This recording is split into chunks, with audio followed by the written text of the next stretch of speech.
परम पावन श्री वृंदावन धाम की भूमि पर परम पूज्य सदगुरुदेव भगवान द्वाराचार्य जगत गुरु निम्बारकाचार्य श्री मुकुंद देवाचार्य पीठाधीश्वर श्री राधेश्याम शरण देवाचार्य जी महाराज के मार्गदर्शन में विश्व प्रसिद्ध भगवान श्री कृष्ण की नगरी श्री धाम वृंदावन परिक्रमा मार्ग मिथिला कुंज आश्रम में निरंतर 24 घंटे अखंड श्री युगल नाम महामंत्र संकीर्तन 30 वर्षों से चल रहा है और अखंड अहर्निश 24 घंटे सदा श्री धाम वृंदावन में मिथिला कुंज में चलता रहेगा।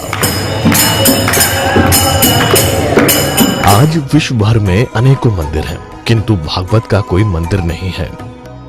तब हमारे पूज्य गुरुदेव के भजन संकल्प से ये भाव जागा कि श्री धाम वृंदावन में एक अलौकिक भागवत मंदिर बने, जिसमें वृंदावन आने वाले सभी भक्तगण एक साथ संपूर्ण भागवत श्लोक का दर्शन कर सकें। सदगुरुदेव के इस भाव को साक्षात करने के लिए विश्व में प्रथम बार श्री धाम वृंदावन मिथिला कुंज आश्रम में श्रीमद् भागवत महापुराण के 18,000 श्लोक शिलालेख लिखित भव्य दिव्य श्रीमद् भागवत महापुराण मंदिर बनने जा रहा है।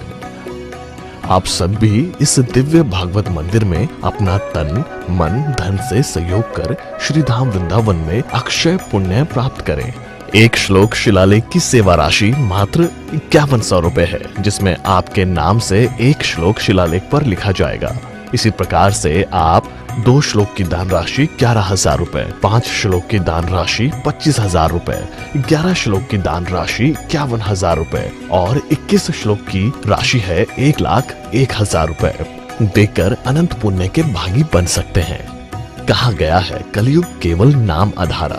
हम सब भी श्री धाम वृंदावन में अपने नाम से या अपने पूर्वजों के नाम से या घर में समस्त विघ्न बाधाओं को दूर करने के लिए श्री धाम वृंदावन में अखंड संकीर्तन कराने का अलौकिक पुण्य प्राप्त कर सकते हैं। साथ ही आपके द्वारा प्रदान किया गया सेवा राशि से हरि नाम संकीर्तन के साथ साथ संतों का भोजन एवं गौ माता के लिए गौग्रास समर्पित किया जाएगा।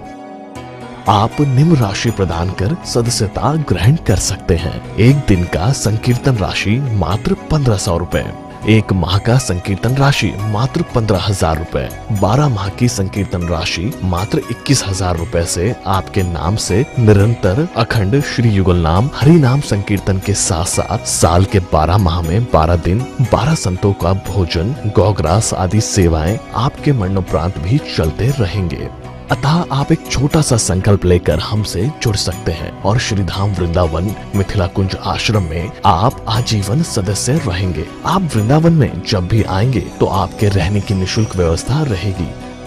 Account number 155850501309। अकाउंट होल्डर नाम Mithila Kunj trust, RTGS, NEFT, IFSC code ICIC 00011017, branch Vrindavan. Mobile number 9410810861। UPI Mithila Kunj trust@ICICI। ये संस्था 80G के अंतर्गत कर मुक्त है, जिसके द्वारा आप अपने दान पर टैक्स की छूट प्राप्त कर सकते हैं। आपके दान राशि की रसीद आपको बाय पोस्ट संस्था द्वारा भेजी जाएगी। साथ में आपको संस्था का प्रमाण पत्र भी दिया जाएगा। आइए हम सब मिलकर इस दिव्य भागवत मंदिर में अपना तन मन धन से सहयोग कर श्री धाम वृंदावन में एक अलौकिक भागवत श्लोक मंदिर का निर्माण करें। अधिक जानकारी के लिए संपर्क करें और मिथिला कुंज आश्रम से जुड़ने के लिए फेसबुक, यूट्यूब और इंस्टाग्राम मिथिला कुंज ऑफिशियल पेज को फॉलो करें।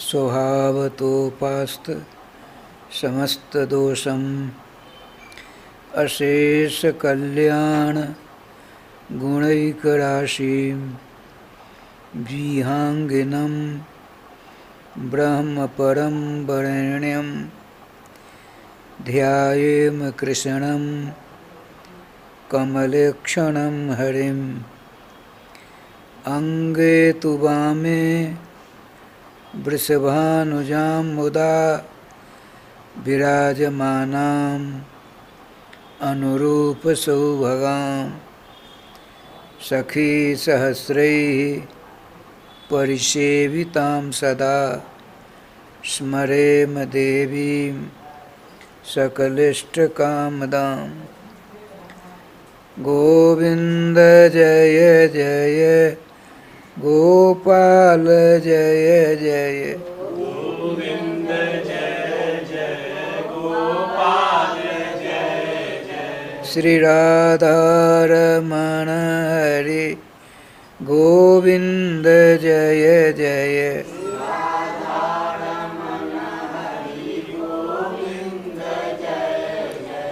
गोविंद जय जय गोपाल जय जय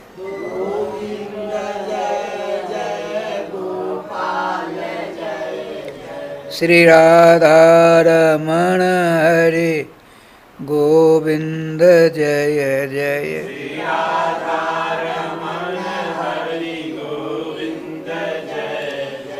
श्री राधा सर्वेश्वर भगवान की जय। श्री गुरुदेव भगवान की जय। सकल संत समाज की जय। श्री नाम संकीर्तन की जय। श्रीमद्भागवत महापुराण की जय। श्री हनुमान जी महाराज की जय। जय जय श्री राधे श्याम नाम महाराज की जय। जय जय श्री राधे श्याम नाम महाराज की जय।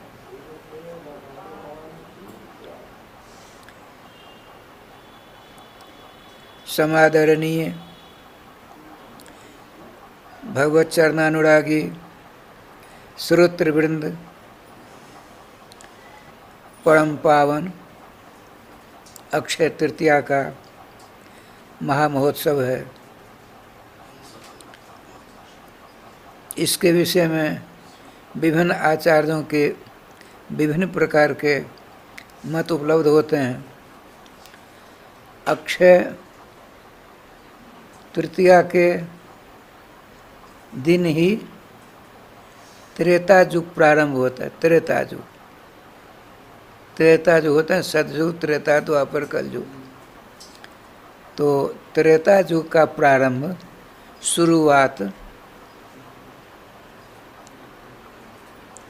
अक्षय तृतीया के दिन होता है। अक्षय का क्षय कहते हैं नाश को। अक्षय मान जिसका कभी नाश ही नहीं हो।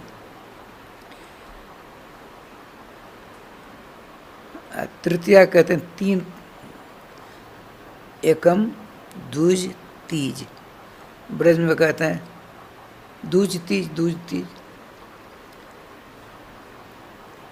अर्थात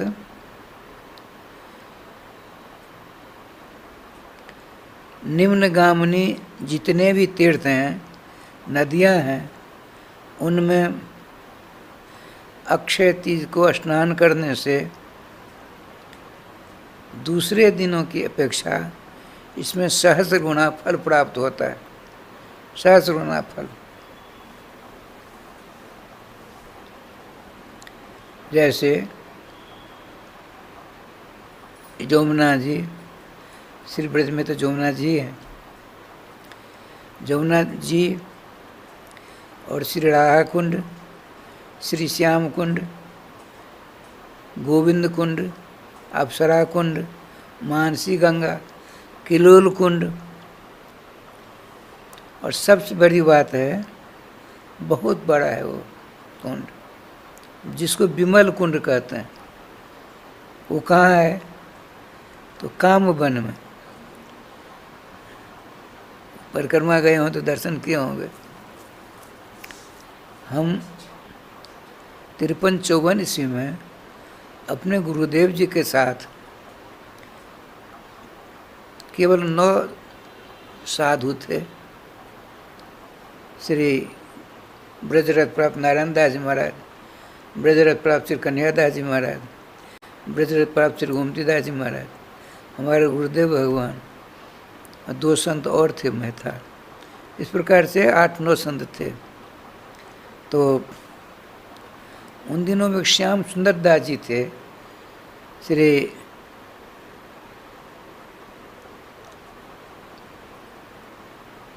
वल्लभ संप्रदाय के विमल कुंज पर, उन्हीं के यहाँ संतों की सेवा हुआ करती थी। तो बड़े हृदयवान संत थे। उन्होंने 5-7 दिनों तक रोक लिया परिक्रमा वालों को, सब रुके रहे।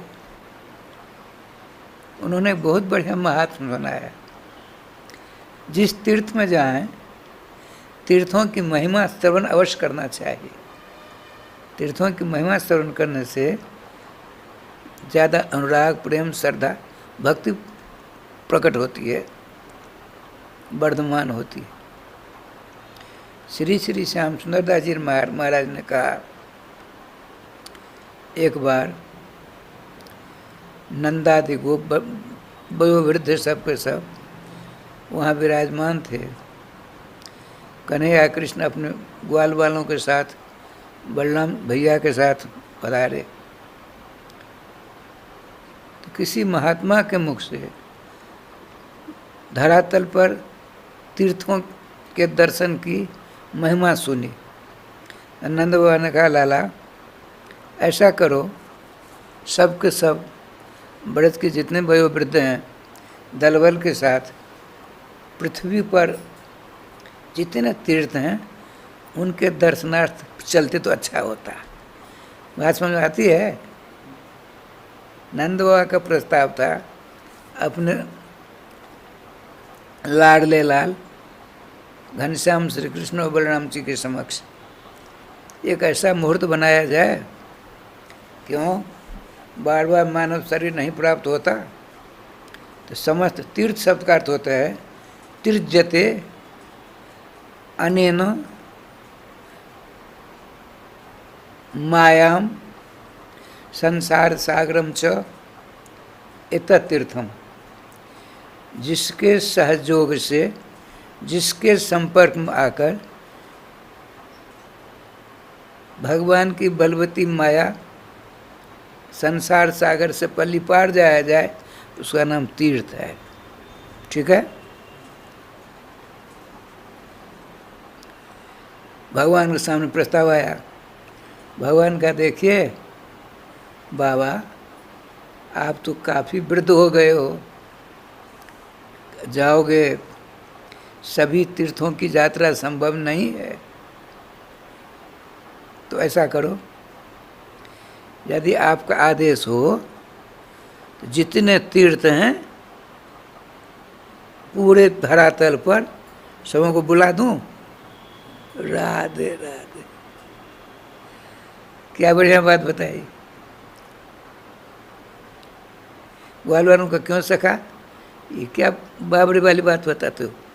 नहीं सखाओ, हमारे बाबा की इच्छा हुई, सभी तीर्थ आएंगे, एक पहले कुंड बनाया जाए। कुंड खोदा गया, बाल सखा सब कार सेवक लगे। एक छोटी सी बात सुना देता हूँ, हमने देखा है उड़ीसा के की एक वृद्धा माता आई, और उसके साथ उसके बेटे का बेटा छोटा सा था, ब्राह्मण परिवार का था।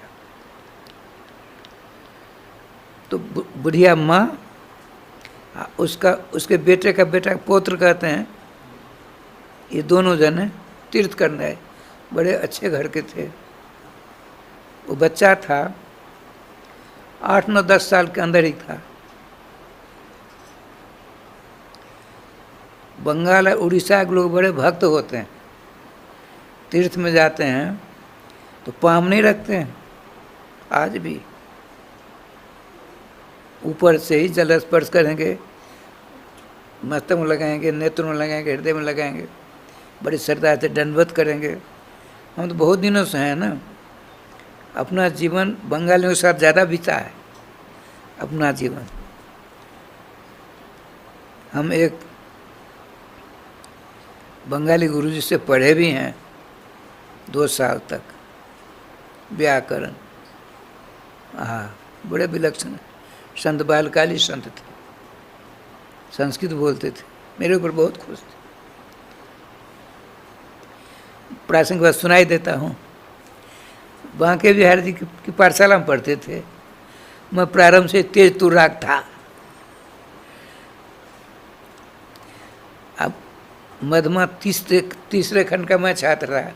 हम 6 जने थे। 5 रुपये छात्रवृत्ति मिलती थी उन दिनों। 1 महीना में 5 रुपया पढ़ते हैं ना, तो स्थान विद्यालय से छात्रवृत्ति 5 रुपये महीना मिला करती थी। तो प्रधानाचार्य, प्राचीन बात है श्रवण करने की, बांके बिहार के मंदिर से मिलता छात्रवृत्ति रूप में पैसे। तो प्राचार्य ले आते, सबको बांट देते हस्ताक्षर। अक्षय तीज है। अक्षय तीज में जो भी काम किया जाता है राजश्याम जी, अक्षय रहता है, सब भरा भंडार रहता है। तो विमल कुंड में भगवान सर्वेश्वर श्याम सुंदर ने कहा, ए गंगे आओ इस कुंड में निवास करो। गंगा जी आई, हे नंद के लाडले लाल, आपके आदेशानुसार मैं आ गई हूँ। कहाँ रहूँ? इस कुंड में आइए। गंगा जी आते, जितने साढ़े 3 करोड़ तीर्थ सब के सब अपने नाम लेती हुई आई, उसमें विराजमान हो। देखिए 51, 53, 54 ईस्वी की बात, परिक्रमा के प्रसंग में वहाँ रहने वाले एक संत स्वरूप भूषण विद्वान थे संस्कृत के, श्री श्याम सुंदर दास जी महाराज। उन्होंने इसको हास्यों में बताया, हमको स्मरण हो आया। शाम को किशोर सर ने कहा कि अक्षय तीज के ऊपर क्या बोलेंगे? ठाकुर का जैसा विधान होगा। सो स्मरण हो आया। बड़े विलक्षण संत थे, इतनी सेवा कराते, सबके सामने स्वयं बैठते भी थे भोजन करने के लिए। श्री श्याम सुंदर दास जी महाराज 2 गुरु भाई थे, बड़ी आपस में एकता थी। वो उनको बड़ा कहते थे, उनको बड़ा कहते थे। खटपट क्यों होगी? मैं बड़ा तो मैं बड़ा में खटपट होती है ना, जैसे हमको होती है। हम सब हमसे बड़े, सब हमसे छोटे, हम बड़े हैं। मेरे अंदर ऐसा अहंकार होगा, उससे पतन होता है। अहंकार से, अहंकार कहाँ रहता है जानते हैं? मस्तक पर। अहंकार झुकने नहीं देता है। इतना वजन होता है, इतना वजन होता है जय गोपाल जी।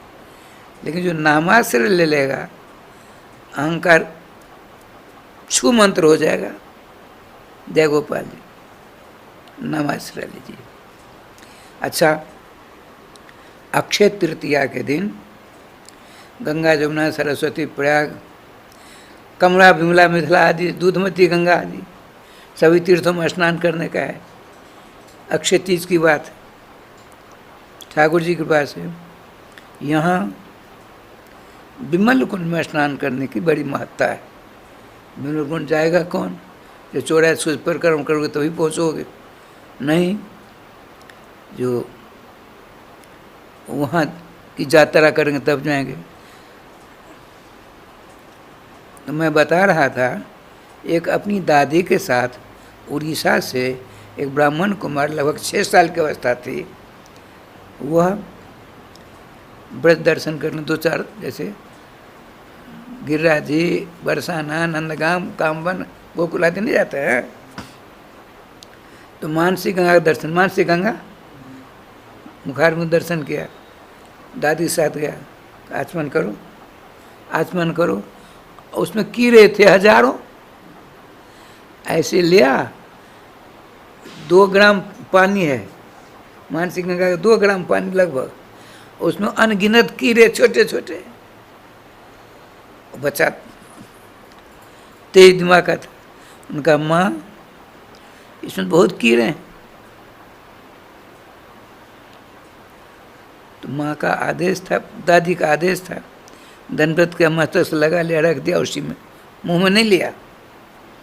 अब मानसिक संकल्प लिया मैं पढ़ लिख करके कलेक्टर होऊंगा, देखिए पढ़ लिख करके कलेक्टर होऊंगा, मथुरा तबादला करा करके मानसी गंगा का जीर्णोद्धार कराऊंगा,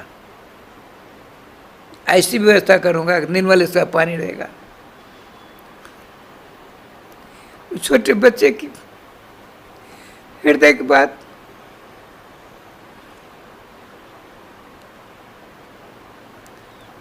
पर्वतराज गिरिराज जी श्रवण कर गए, पढ़ता पढ़ता कलेक्टर हो गया। हमने बात किया उनसे, वो रथ थे, रथ टाइटल उनका रथ था, जैसे झा शरण उपाध्याय नहीं होते हैं उसी पर उनका नाम था रथ, टाइटल, ब्राह्मण परिवार। तो यहाँ आए तो अपने हृदय की सारी बात उन्होंने अखबारों को ध्वजाहिर किया और स्वयं मजदूर बने।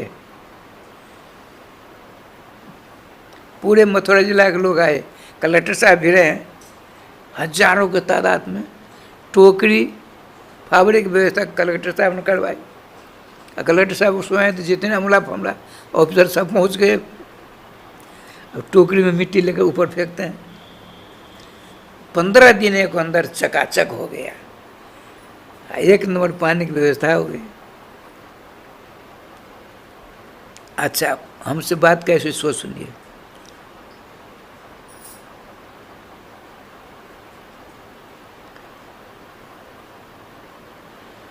सिमरिया घाट में हम लगभग 42 वर्षों से लगातार रहे। इच्छा हुई, वहाँ के लोगों की इच्छा हुई, वृंदावन से रासलीला ले चलें 1 महीना के लिए। 1 महीना के लिए कोई तैयार नहीं, तो 15 दिनों के लिए। कौन थे रासलीला वाले? तो वल्लभ संप्रदाय के, नाम भूल रहा हूँ, बड़ी अच्छी मंडली थी, बहुत अच्छी मंडली।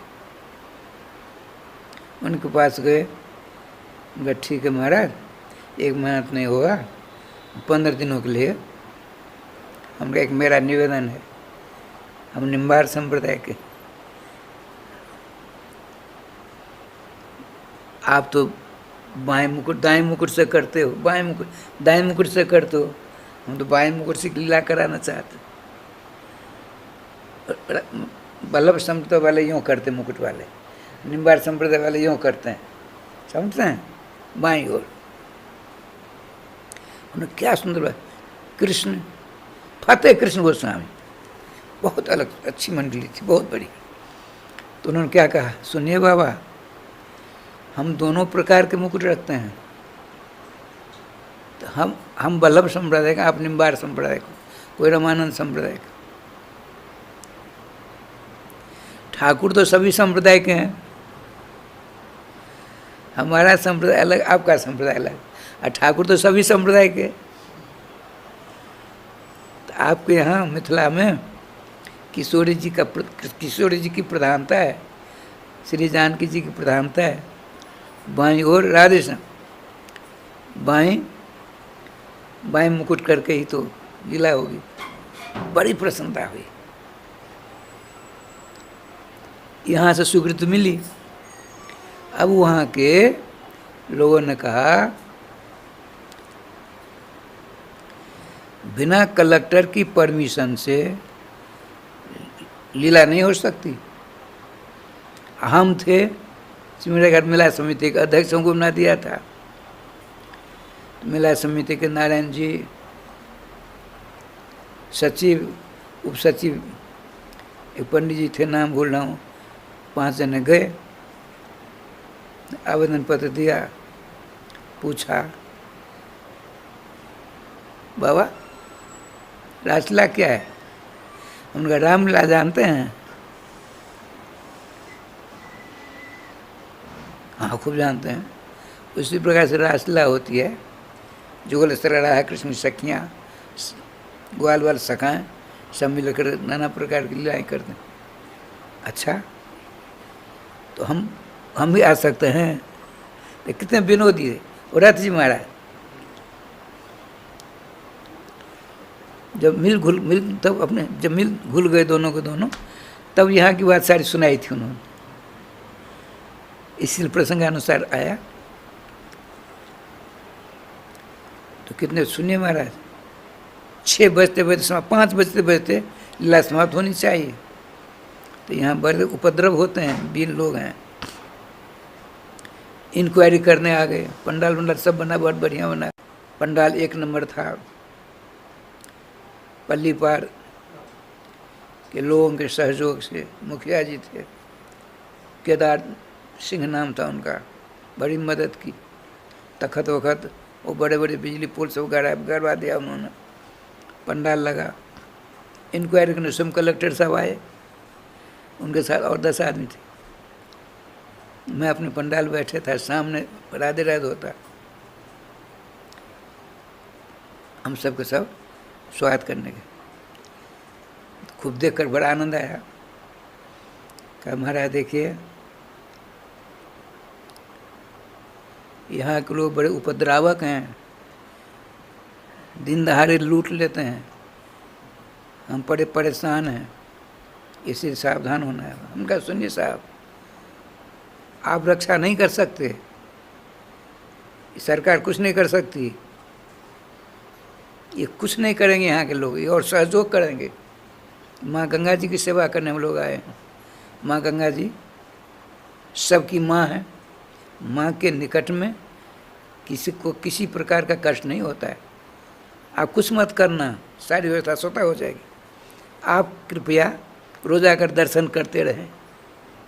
बड़े खुश, मिस्त्री का प्रसाद दिया, गए, रोज आते थे। रथ साहब, कहने का तात्पर्य अक्षय तीज है। अक्षय तीज के दिन जैसा आप संकल्प करेंगे वो अक्षय हो जाता है। तीर्थादि में स्नान करना चाहिए। श्रीधाम वृंदावन में जितने 3.5 करोड़ तीर्थ धरातल पर हैं, सब ब्रज में है। गया जी ब्रज में है, रामेश्वर जी ब्रज में है, जगन्नाथ जी ब्रज में है, राधेश्याम जी, द्वारकाधीश ब्रज में, बद्रीनारायण ब्रज में। जब ब्रजचोराज को परिक्रमा करते हैं, सबके सब आते हैं। हमने खूब दर्शन किए, केदारनाथ भी हैं। लेकिन अक्षय तीज की बात बताता हूँ। सबसे बड़ी बात है, जैसे कोई बूढ़ा है तो विमल कुंड नहीं जा सकता, जमुना जी स्नान करने नहीं जा सकता, तो क्या किया जाए? खूब नाम लिया जाए। नाम भगवान सर्वेश्वर श्याम सुंदर श्री राधा कृष्ण नाम में वह क्षमता है जो किसी में नहीं है। बताते हैं, सौत भार सुवर्ण गोकोट कन्यादान तथापि न होय कृष्ण नामेर समान। बाबा मोहनदास जी महाराज, शतभार 100 भार, एक भार में 21 किलो होता है। 21 कुंटल सोने का दान कर ले, और 21 कुंटल सोने का दान का जो फल है, तराजू में 2 पलड़े होते हैं ना, उस पलड़े पर रख लीजिए। 21 कुंटल सोने का दान का फल अदृश्य होता है, मानो दृश्य इतना हो गया, उसके पलड़ा पर रख दो 1400। 1 करोड़ गौदान का फल रखो। गौदान की बात सुना दूं?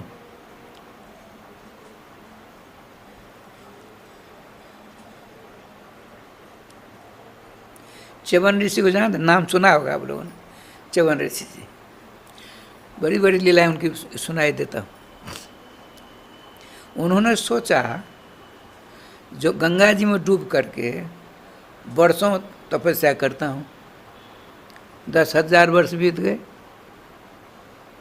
च्यवन ऋषि गंगा जी में डूब गए, मर नहीं गए, पानी के नीचे भजन करते हैं, बिठूर के पास, कानपुर के बगल में।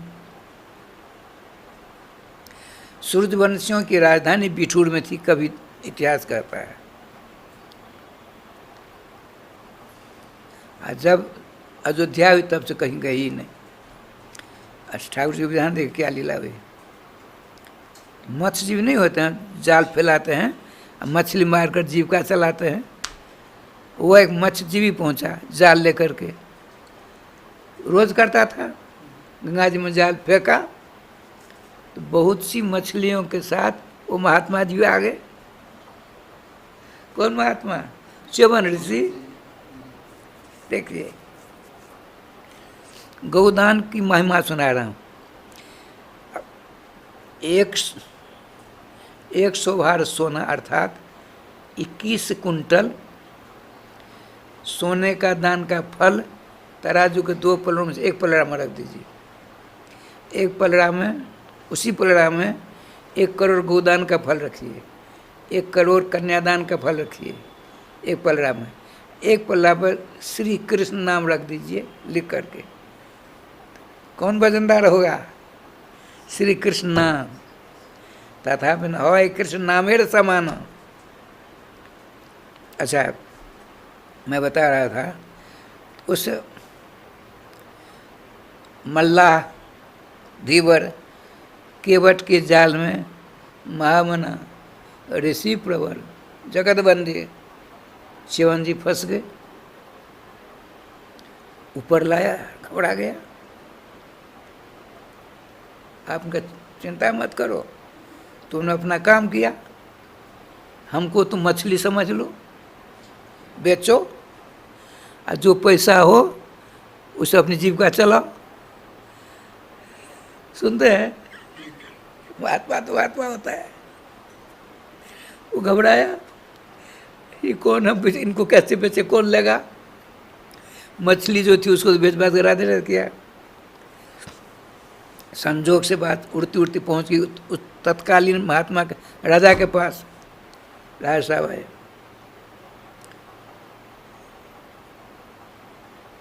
तो महात्मा जी ने कहा, राजन, इसका कोई दोष नहीं है।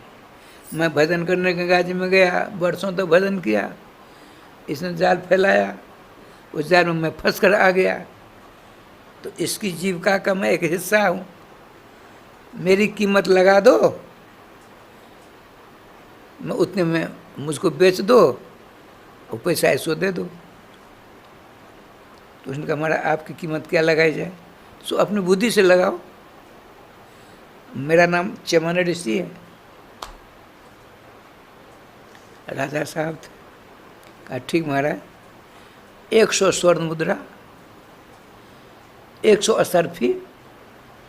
राजन, आप तो राजा हो, मैं ब्रह्मर्षि हूँ, वेदों के पारगामी विद्वान हूँ, अपनी इच्छा से कुछ कर सकता हूँ, मेरी कीमत इतनी ही 100 स्वर्ण मुद्रा। सोचो, या नहीं मेरा भूल हो गई, 1000। अब ठीक है राजन, आप अपनी बुद्धि से, हमको क्यों पूछते? ठीक है ठीक है। क्या एक ब्रह्मर्षि तपस्या में लीन, उसकी कीमत मात्र 1000 स्वर्ण मुद्रा। अच्छा महाराज, 10,000 अब है, हमसे वो पूछते हो 1,00,000। 1,00,000 स्वर्ण। वो जो मल्लाह था उसने सोचा, हम इतना लेकर क्या करेंगे, हम इतना स्वर्ण मुद्रा लेकर हम क्या करेंगे? राय साहब ने कहा, हमारा 1,00,000 स्वर्ण मुद्रा ठीक है। तो हमसे पूछते हो तो अभी ठीक नहीं है। एक ब्राह्मण ब्रह्मर्षि, नैष्ठिक ब्रह्मचर्य व्रतपरायण तपस्वी, नई सृष्टि करने वाले की कीमत मात्र 1,00,000 स्वर्ण मुद्रा। अंत तो कत्वा, मैं अपना पूरा राज्य दे देता हूँ। अब हुआ नहीं हुआ, मेरी कीमत तुम्हारा चक्रवर्ती पद नहीं हुआ। ये बात फैल गई राय श्याम जी। भगवान वशिष्ठ जी आते हैं, भगवान वशिष्ठ जी तो वशिष्ठ, दोनों नमस्कार प्रणाम हुआ। राजन सुनो, और इनकी कीमत नहीं हो सकती। एक बढ़िया हृष्ट पुष्ट निरोग बछड़े वाली दर्शनी गौ लो। देख, गोदान की बात बता रहा था।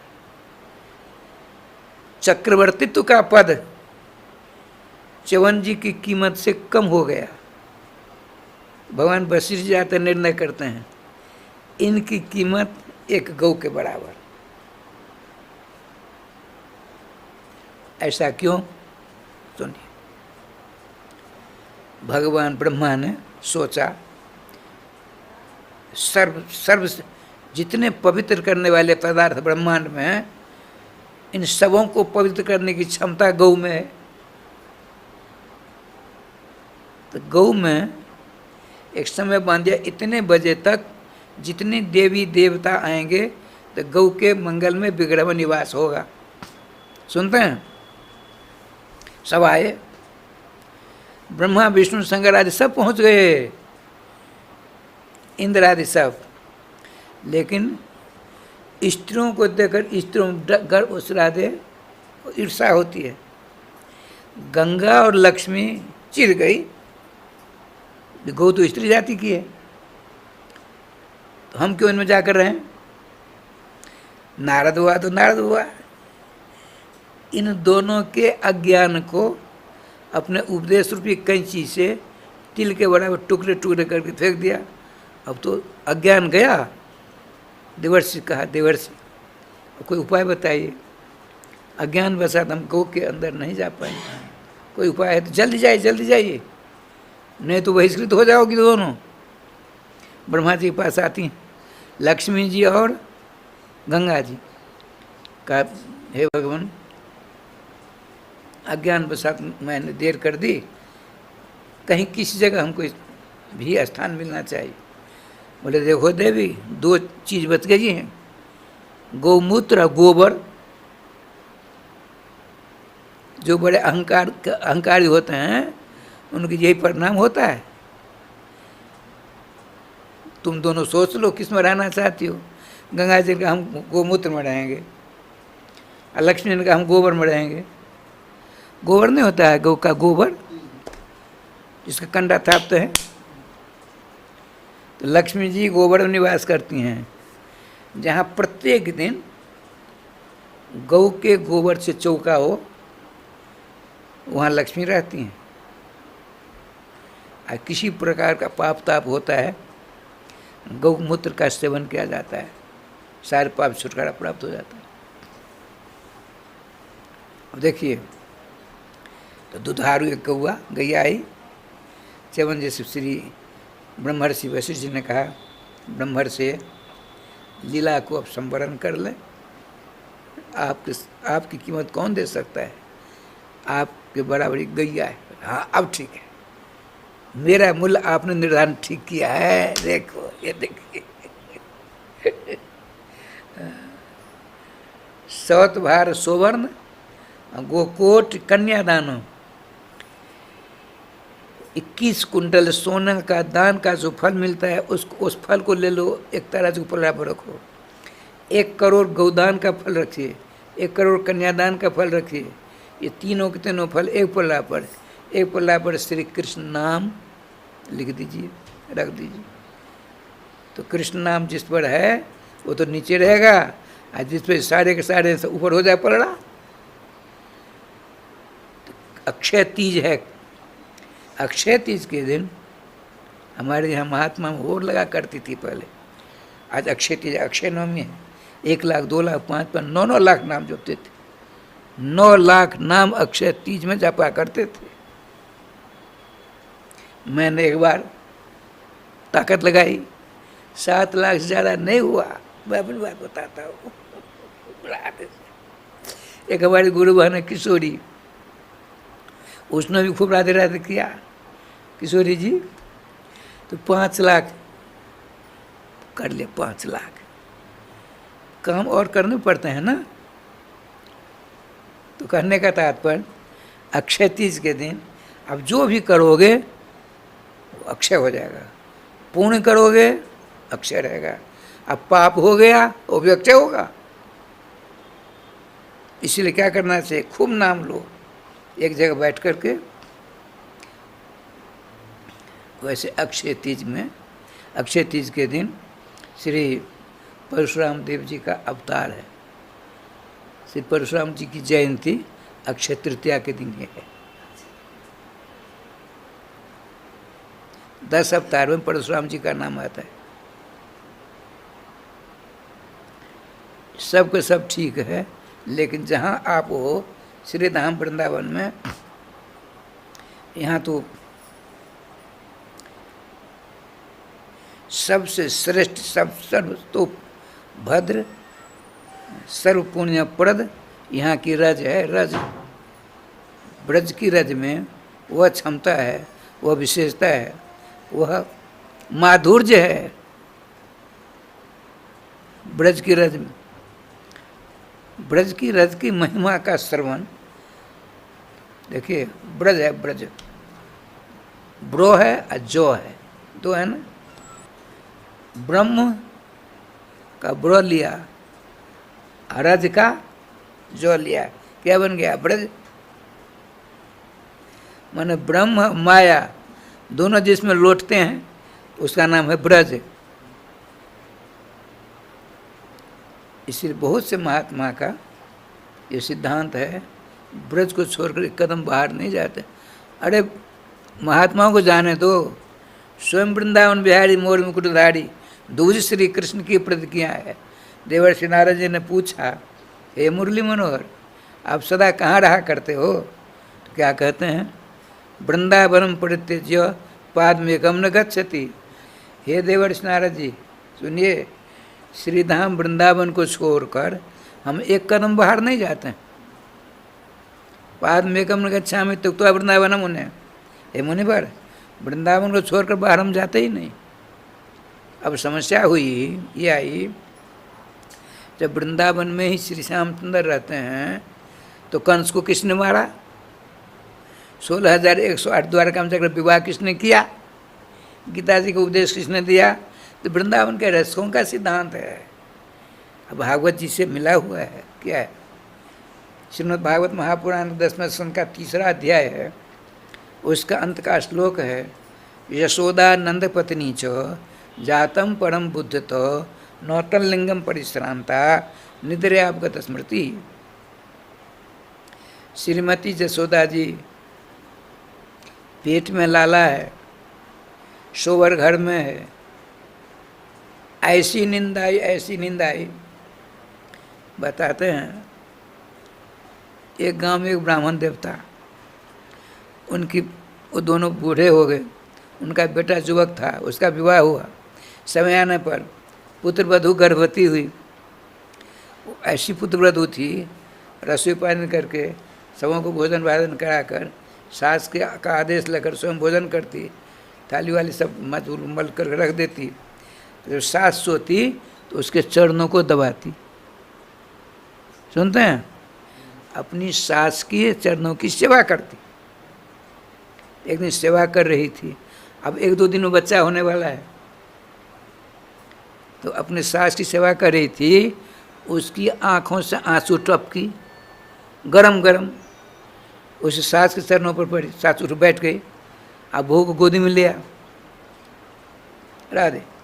सास ने अपनी बहू रानी को गोदी में लिया, अपने आंचल से उसके आंसू पोंछा। बेटी क्यों रो रही हो? माँ याद आ गई, पिताजी याद आ गए, और तेरे को तेरे प्यार याद आ गए। नहीं माँ, आपकी छत्र छाया में हमको किसी की याद नहीं आई। तो तुम्हारी आँखों से गरम गरम आंसू निकला है, तुमको कष्ट है किसी का, कष्ट इसका है। हम अकेले रहते हैं कमरे में, आपके पति बेटे कहीं रहते हैं, ससुर जी कहीं रहते हैं, आप कहीं सो रही हो। मैं समझती हूँ मेरे पेट से बच्चा हो गया, कमरा टूटा हुआ है, अब मेरे बेटे को उठा कर ले गया, तब क्या होगा? मैं सोती रह जाऊँगी। बहू रानी कहती है अपनी सास को, तो गोदी में लिया, बड़ी जोर से हंसी, बेटी तो बड़ी सीधी सादी है, जब तेरे को बेटा होने लगेगा तो तू ही नहीं जगेगी, आसपास की समस्त औरतों को जगा देगी तू। बाँझ की जान प्रसव की पीड़ा। प्रसव करने जब बच्चा होने को होता है किसी माँ को, इतनी वेदना होती है, इतनी पीड़ा होती है, इतना कष्ट होता है, मत पूछो, चिंता मत करो। यहाँ श्रीमती यशोदा नंद पत्नी च जातम परम बुद्धि तो नौतन लिंगम परिश्रांत निर्द्रावगत स्मृति। श्रीमान भगवान श्री सुखदेव जी कहते हैं सुरत्र श्रेष्ठ परिचित से राजन श्रीमती यशोदा जी गोकुल में अपने शोर घर में ऊंचा पलंग था, दूध के फेन के समान सज्जा था, उस पर लेटी हुई हैं। इतने में भगवान कमलनयन सर्वेश्वर श्याम सुंदर दूज मुरली मनोहर गोलोक बिहारी राधापुर एकांत यशोदा जी सो रही हैं खुर्र खुर्र करके, और उनके पेट से 2 बच्चे हुए, एक बेटी और बेटा। बेटी बाईं ओर, माँ सो रही हैं, भगवान श्याम सुंदर दाईं ओर। इतने में कंस की जेल से वसुदेव जी अपने चतुर्भुज बालक को लेकर आ गए। माता जी सो रही हैं, अब भगवान श्री कृष्ण दाईं ओर हैं, नीलमणि के समान प्रकाश पुंज, अब बाईं ओर उनकी माया जोग माया है। लेकिन भगवान श्री कृष्ण यहाँ प्रकाश पुंज हैं। इनकी इच्छा है कि वसुदेव जी हमको नहीं देखें। अब वसुदेव जी ने देखा कि माता जी की बाईं ओर कुमारी बेटी है और दाईं ओर जगह खाली है, वहाँ भगवान कृष्ण है दूज मुरली मनोहर, जो वृंदावन का त्याग कर कभी नहीं बाहर जाते हैं। अब मथुरा से कंस की जेल से जो बच्चा लाए हैं वसुदेव जी, उन्होंने देखा दाईं ओर खाली है जगह, तो अपने बेटे को रखना चाहते हैं। तो क्या लीला हुई, श्री सुखदेव जी कहते हैं वसुदेव समानीते वासुदेव खिलात्मनि लीन नंद सुते राजन घने सौदामनी जता। वसुदेव नंदन नंद नंदन में उसी प्रकार से लीन हो गया जिस प्रकार से वर्षाकालीन बादल में बिजली चमककर लीन हो जाती है ना, कोई देखता है कोई नहीं देखता है। तो वसुदेव नंदन नंद नंदन में जो 2 थे एक हो गए। अब वसुदेव जी कुछ पता ही नहीं पड़ा,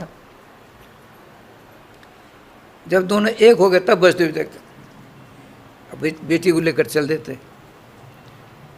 अब देखिए ये 2 हो गए ना, वसुदेव नंदन कृष्ण नंदन नंदन दोनों एक हो गए हैं। कब तक रहे तो बताते हैं 11 वर्ष 5 महीना 27वें दिन अक्रूर जी आते हैं, रथ पर बैठ कर कृष्ण बलराम चलते हैं। अक्रूर घाट बगल में ही है। ठाकुर जी के पास क्या लीला हुई, मथुरा संसार है, वृंदावन गोलोक धाम है। पृथ्वी पर गोलोक है श्री वृंदावन धाम।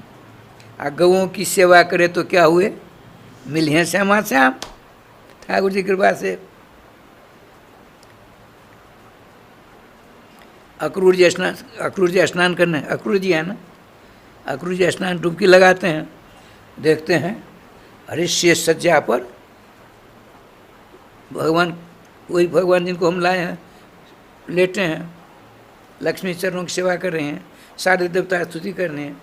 अब देखते देखते सर को ऊपर किया तो रथ नहीं यहाँ, गौर सुंदर बलराम जी, श्याम सुंदर नीलमणि श्री कृष्णचंद्र नहीं, बेवर व्याकुल होकर नीचे करते हैं, नीचे रथ, ऊपर देखते सच्चे सज्जा पर विराजमान भगवान कृष्ण। घंटों बीत गए, अंत तो गत्वा भगवान के नाम, भगवान के मंगल में नाम की शरण लेते हैं अक्रूर जी, भगवान हमें शांति प्रदान करो। देखिए ये सब जो होने लगा तो नंद नंदन भगवान श्याम सुंदर ने यशोदा के कुमार श्री कृष्ण दूज मुरली मनोहर ने चतुर्भुजी वसुदेव नंदन को अपने मंगलमय विग्रह से बाहर करके कंस के रथ पर विराजमान कर दिया, स्वयं लौट कर चले आए, वृंदावन में रह रहे हैं। इसीलिए वृंदावन में आज भी बहुत से अधिकारी को दर्शन देते हैं। अब यहाँ शंका होती है, विरह लीला का वर्णन बहुत ज़्यादा है। जब श्री कृष्ण यहाँ हैं तो गोपियों को विरह क्यों सताता, शंका हुई ना। सुनिए, भगवान श्री कृष्ण राम की लीलाओं में 2 प्रकार के भाव होते हैं, असुरानाम विमोहाय स्वजनानाम सुखाय। एक वास्तव की लीला होती है, व्यवहार की लीला होती है। वास्तविक लीला में जुगल सरकार श्री राधा माधव सदा विराजमान वृंदावन में आज भी हैं। यदि नहीं तो हमारे दादा गुरु कैसे दर्शन देते, मेरा जी कैसे दर्शन दिया। श्री तुलसीदास जी कैसे दर्शन हो गए, तुलसीदास जी गुरु भाई परमानंद जी कैसे दर्शन हुए। इसीलिए ये हैं, यही हैं। वसुदेव नंदन जाते हैं, सारा काम करते हैं। अश्वरादेव वास्तव की लीला में यही हैं। व्यवहारिक लीला में श्री कृष्ण मथुरा जाते हैं, द्वारका जाते हैं, महाभारत लीला सब कराते हैं, सब ठीक है। यहाँ आइए, अक्षय तीज की बात चल रही थी। अक्षय तीज में जो भी आप काम करोगे, जैसे 1000 ब्राह्मण को भोजन कराओगे तो लाखों ब्राह्मणों का फल मिल जाएगा। 1000 संतों का भोजन कराओगे, लाखों संतों का भोजन मिलेगा। अक्षय, अक्षय जिसका क्षय माने नाश, नो क्षय इति अक्षय। इस दिन जो भी काम किया जाता है अक्षय को प्राप्त हो जाता है, सदा भरपूर रहता है। ठाकुर जी की कृपा देखिए, हमारे यहाँ प्राचीन बात सुना तो कल बांके बिहार जी के अक्षय तृतीया के चरण दर्शन होते हैं ना, वो कैसे होते सो सुना देता हूँ। निम्बार संप्रदाय के सिद्ध संत थे श्री श्री हरिदास जी महाराज, सिद्ध संत थे। तो श्री हरिदास जी महाराज की इच्छा हुई बद्रिकाश्रम दर्शन करने की। बांके बिहार जी ने सोचा है जाएंगे, बूढ़े हैं, कहीं ठोकर आदि लगी पहाड़ों की, जय गोपाल हो जाएंगे। आप उनका बाबा मत जाइए, बूढ़े हो गए हो। तो एक बात है, हे श्याम सुंदर, हे बांके बिहारी, मेरे हृदय में गिर सिरा दिए, बद्रीनारायण की के दर्शन की बलवती इच्छा हो गई है, मेरी इच्छा को समाप्त करो। नहीं तो बद्रिकाश्रम को दर्शन करा दो। बोले ठीक है, अक्षय तीज है, कल सवेरे मेरे चरणों में देखना, तो मेरे चरणों में बद्रिकाश्रम के दर्शन हो जाएंगे। तो अक्षय तीज है ना, तो देखा सवेरे उठ कर पूजा पाठ करते हैं, तो उनके चरणों में, श्री बांके बिहार जी के चरणों में श्री बद्रिकाश्रम जी बद्रीनारायण के दर्शन हो रहे हैं। 1 साल 1 वर्ष के अंदर श्री बांके बिहार जी एक ही दिन चरण दर्शन, अक्षय तृतीया के दिन। आज अक्षय तृतीया के दर्शन करने के लिए सबको सब कल ही तो है, बड़ी भीड़ भाड़ होती है, सावधानी के साथ जाना, चरण दर्शन अवश्य करना। 2 बार नाम ले लीजिए। श्री वृंदावन बिहारी लाल की जय, श्री गुरुदेव भगवान की जय।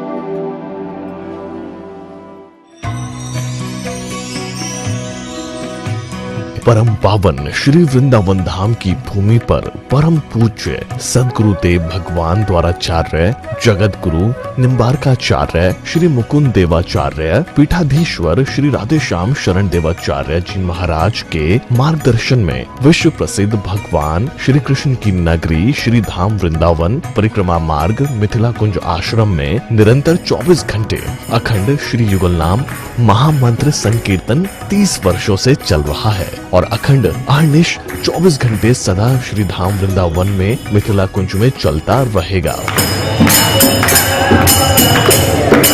आज विश्व भर में अनेकों मंदिर हैं, किंतु भागवत का कोई मंदिर नहीं है। तब हमारे पूज्य गुरुदेव के भजन संकल्प से ये भाव जागा कि श्री धाम वृंदावन में एक अलौकिक भागवत मंदिर बने, जिसमें वृंदावन आने वाले सभी भक्तगण एक साथ संपूर्ण भागवत श्लोक का दर्शन कर सकें। सदगुरुदेव के इस भाव को साक्षात करने के लिए विश्व में प्रथम बार श्री धाम वृंदावन मिथिला कुंज आश्रम में श्रीमद् भागवत महापुराण के 18,000 श्लोक शिलालेख लिखित भव्य दिव्य श्रीमद् भागवत महापुराण मंदिर बनने जा रहा है। आप सब भी इस दिव्य भागवत मंदिर में अपना तन मन धन से सहयोग कर श्री धाम वृंदावन में अक्षय पुण्य प्राप्त करें। एक श्लोक शिलालेख की सेवा राशि मात्र 5100 रुपए है, जिसमें आपके नाम से एक श्लोक शिलालेख पर लिखा जाएगा। इसी प्रकार से आप 2 श्लोक की दान राशि 11,000 रुपए, 5 श्लोक की दान राशि 25,000 रुपए, 11 श्लोक की दान राशि 51,000 रुपए और 21 श्लोक की राशि है 1,01,000 रुपए देकर अनंत पुण्य के भागी बन सकते हैं। कहा गया है कलयुग केवल नाम आधारा। हम सब भी श्रीधाम वृंदावन में अपने नाम से या अपने पूर्वजों के नाम से या घर में समस्त विघ्न बाधाओं को दूर करने के लिए श्रीधाम वृंदावन में अखंड संकीर्तन कराने का अलौकिक पुण्य प्राप्त कर सकते हैं। साथ ही आपके द्वारा प्रदान किया गया सेवा राशि से हरि नाम संकीर्तन के साथ साथ संतों का भोजन एवं गौ माता के लिए गौग्रास समर्पित किया जाएगा। आप निम्न राशि प्रदान कर सदस्यता ग्रहण कर सकते हैं। एक दिन का संकीर्तन राशि मात्र 1500 रुपए, एक माह का संकीर्तन राशि मात्र 15,000 रुपए, 12 माह की संकीर्तन राशि मात्र 21,000 रुपए से आपके नाम से निरंतर अखंड श्री युगल नाम हरि नाम संकीर्तन के साथ साथ साल के 12 माह में 12 दिन 12 संतों का भोजन गौग्रास आदि सेवाएं आपके मरणोपरांत भी चलते रहेंगे। अतः आप एक छोटा सा संकल्प लेकर हमसे जुड़ सकते हैं और श्रीधाम वृंदावन मिथिला कुंज आश्रम में आप आजीवन सदस्य रहेंगे। आप वृंदावन में जब भी आएंगे तो आपके रहने की निशुल्क व्यवस्था रहेगी। Account number 158505001309। अकाउंट होल्डर नाम Mithila Kunj trust, RTGS, NEFT, IFSC code ICIC 00011017। Branch Vrindavan. Mobile number 9410810861। UPI Mithila Kunj trust @ICICI।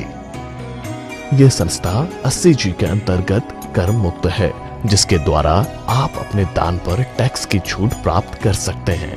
आपके दान राशि की रसीद आपको बाय पोस्ट संस्था द्वारा भेजी जाएगी। साथ में आपको संस्था का प्रमाण पत्र भी दिया जाएगा। आइए हम सब मिलकर इस दिव्य भागवत मंदिर में अपना तन मन धन से सहयोग कर श्रीधाम वृंदावन में एक अलौकिक भागवत श्लोक मंदिर का निर्माण करें। अधिक जानकारी के लिए संपर्क करें और मिथिला कुंज आश्रम से जुड़ने के लिए फेसबुक, यूट्यूब और इंस्टाग्राम मिथिला कुंज ऑफिशियल पेज को फॉलो करें।